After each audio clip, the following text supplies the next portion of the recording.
সাজে সাজছেন কেন? আমি বাংলাদেশ জাতীয়তাবাদী দলের একটা কর্মী, বিএনপির একটা কর্মী। আমি যেহেতু মামলা হামলায় অনেক নির্যাতিত ছিলাম, এই কারণে আমি আমি সৃষ্টি সারা বাংলাদেশে বিএনপির ওখানে চলে যাই।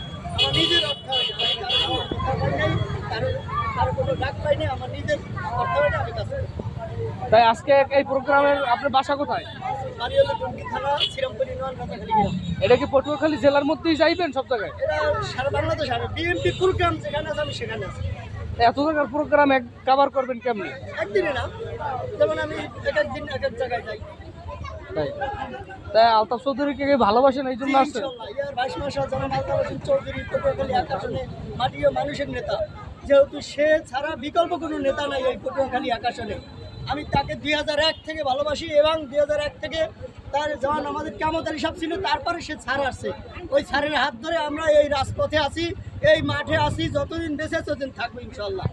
তা আপনার এই যে সাজ, এটার কি কোন ড্রেস বলে? এটা হলো ধানমানক, আমাদের স্যার সম্মানিত অতিথিবৃন্দ, এবং আমার ফেসবুকে আছে ধানমানক। অল্পক্ষণের মধ্যেই আমাদের এই মাঠ